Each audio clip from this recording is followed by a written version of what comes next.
John Henry Fitzgerald was born in 1870 and became a New York City police officer before the turn of the 20th century. Over the course of his illustrious career, he was not only a peace officer, but also an expert witness, an educator and trainer, an author, a gunsmith, and more. He was a proficient competitive shooter and match winner all over New England, which led to his position as the pistol training instructor for the New York State Police Organization. His fast draw and double action shooting speed was the stuff of legend, and many who witnessed his shooting exhibitions attest to his blindingly fast speed. During this time, he developed numerous ideas around defensive handgun work and came up with some gun designs too. In 1918, Colt's Firearms got wind of him, and in short order he became a retired police officer and took on his role as the traveling company representative for Colt's, touring the country and doing exhibition shooting, custom handgun smithing, and action tuning work at all the shooting matches. Fitz, as he was known to all, would be posted up at the Camp Perry National matches under the blue Colt's tent, wearing his ever-present Stetson, a cigar firmly chomped in the corner of his mouth. There he would hold court on all things handgun, while performing trigger jobs and tuning Colt revolvers and semi-auto pistols.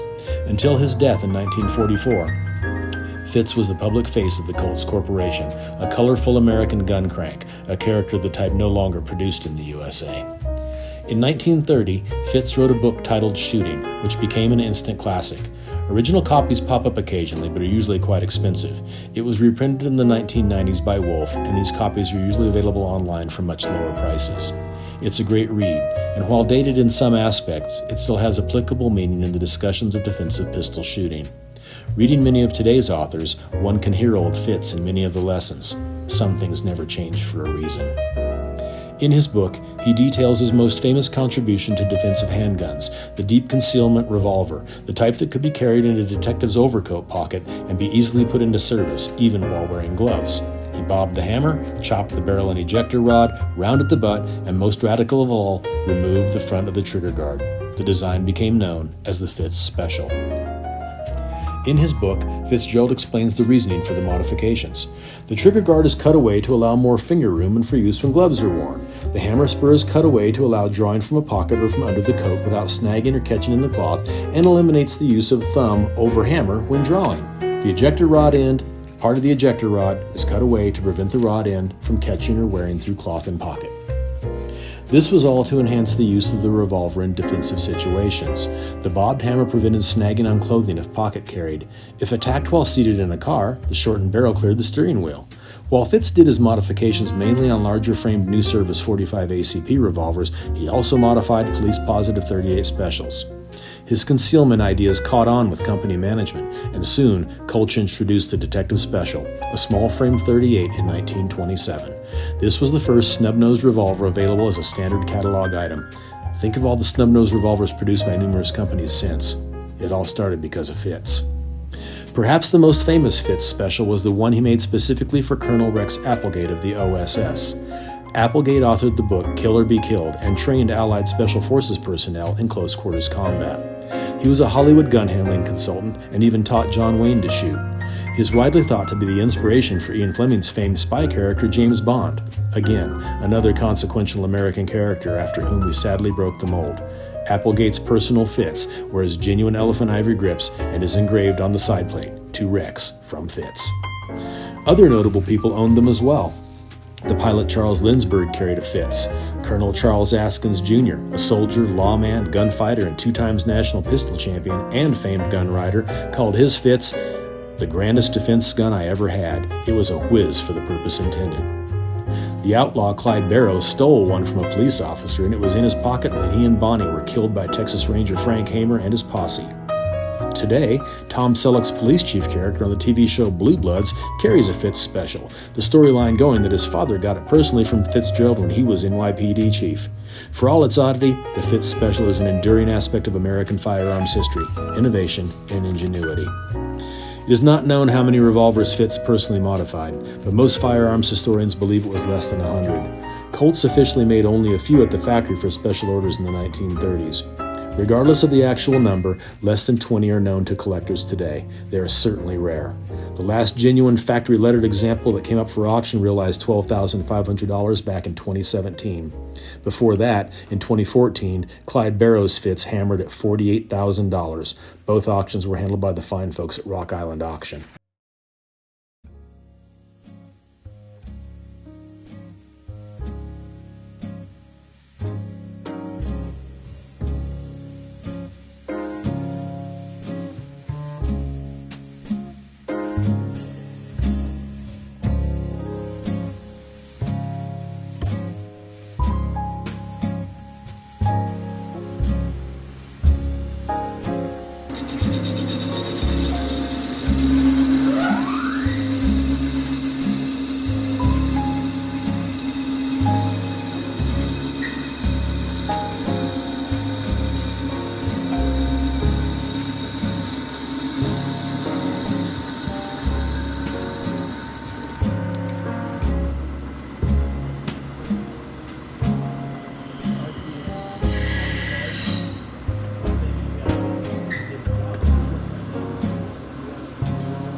The gunsmiths here at LT Arms have created this Fitz Special on a Colt's official police revolver in .38 Special. It was completely dismantled and taken down to white steel. The hammer was bobbed, the barrel chopped, the trigger guard removed. The original front sight was damaged beyond repair, so the one seen here was fabricated and installed. A touch of gingerbread eye candy was added with the jeweled trigger and hammer. Lastly, the revolver was given a high polish, as Colt's would have, and it has been given a deeply blued finish. Faux ivory grips and Colt medallions complete the modification and treatment. The Fitz Special is one of the grand stories in American firearms history. Its legacy encompasses legendary characters, interesting designs, heroes, and outlaws. If you'd like a Fitz in your collection, inquiries are welcome. Donor gun required.